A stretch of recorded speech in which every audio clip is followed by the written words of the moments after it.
It's time for virtual story time. Not quite live. Okay, guys, I am so excited. Wait, let me do the song first, and then we'll get to the story. We clap and sing hello. We clap and sing hello. With the friends, it's story time. We clap and sing hello. We stomp and sing hello. We stomp and sing hello. With the friends, it's story time. We stomp and sing hello. We wave and sing hello, hello. We wave and sing hello, hello. With the friends, it's story time. We wave and sing hello, hello. Welcome to virtual story time. Not quite live. Okay, so this is a special story time because it's Dia de los Muertos, or Day of the Dead, or also in other traditions is called All Souls Day. And Dia de los Muertos is this celebration of the dead. So what we're going to do is we're going to read a couple of books about Day of the Dead, and then I'm going to let you go. I'm sure you would like to do your own celebrations if you do celebrate, and if you don't, you are going to learn a little bit more about it. So first we're going to read this book called Day of the Dead. It's Festival's Bullfrog Books by Rebecca Pettiford. 2 days with the dead. So it's November 1st and 2nd. 2 days with the dead. It is November 1st in Mexico. It is time for Day of the Dead.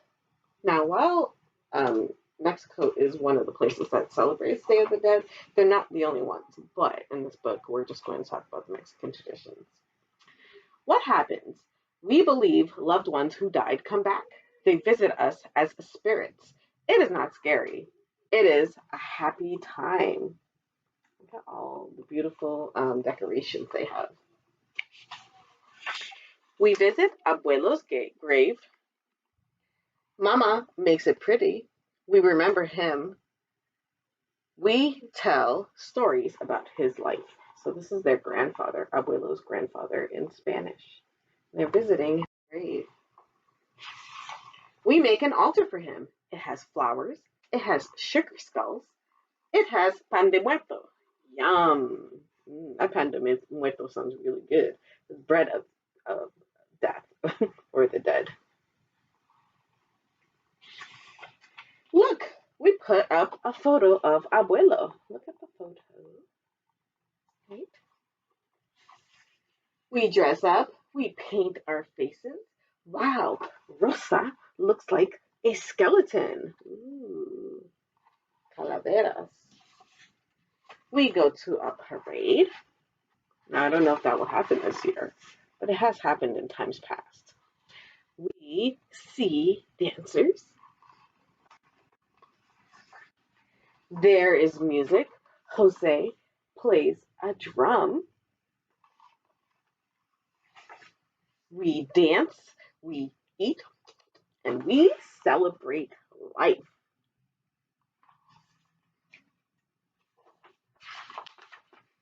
And if you guys want to see an example of a Day of the Dead altar, that is one. And they have the candles, right? They have a skeleton, they have food, and they have flowers. I'm going to pause this here so you guys can pause and take a look at it. Now, I would recommend that you check out this book, by the way, because they have a glossary in the back where they talk about some of the terms that were mentioned in the book. And also opportunities to learn a little bit more about this really amazing holiday. Okay, so next we're going to read Daniela's Day of the Dead, which is a Cloverleaf book. It's about fall and winter holidays. Lisa Bullard, illustrated by Holli Conger. Waiting for the Day of the Dead. Hi, I'm Daniela. I can't wait for Day of the Dead, my grandpa's favorite holiday. It's important in Mexico. My grandpa and grandma used to live there. Now my family lives in the United States, but we still celebrate this holiday.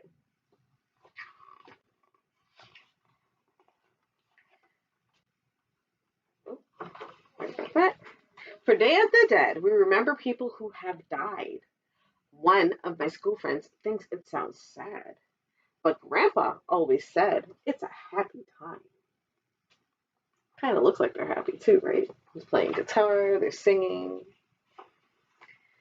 This year, I'm remembering Grandpa. He died a few months ago. I really miss him, but Mama says Grandpa will be back to visit us on Day of the Dead. I won't see him, but I'll know he's here. So she still gets to memorialize her grandpa. Mama's letting me help make our ofrenda, or altar. It's for Grandpa and other family and friends who have died. That's where we put Day of the Dead things. Remember, we saw an altar in that last book. That's where we put Grandpa's picture, and it helps us to remember him. He'll like seeing his favorite hat.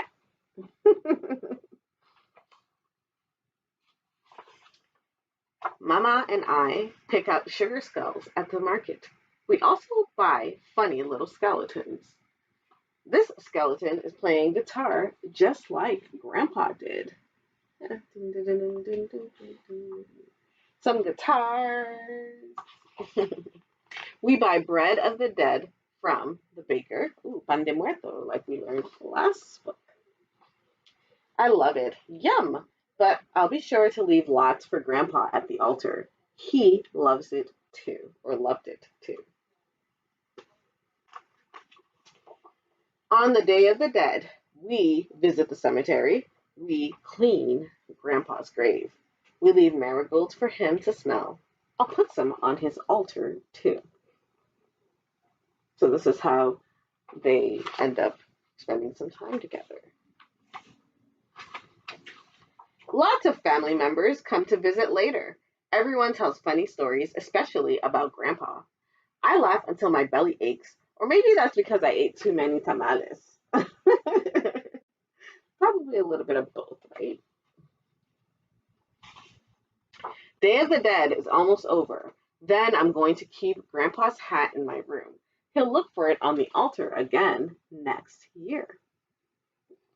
Kind of sounds like they'll have a fun time next year as well. Now, if you check out this book, which you should, there's a guide to making a macaroni skeleton, and there's also a glossary of terms that they use throughout the book for you to gain a little bit more understanding, and also some resources in the back. So I would definitely check it out if I were you. Well, thank you so much for joining me. I hope you guys learned a little bit something about Day of the Dead, or Dia de los Muertos, and I'll see you guys in house. Come visit us for story times. All right. Have a great day. We wave goodbye like this. We wave goodbye like this. With our friends at story time, we wave goodbye.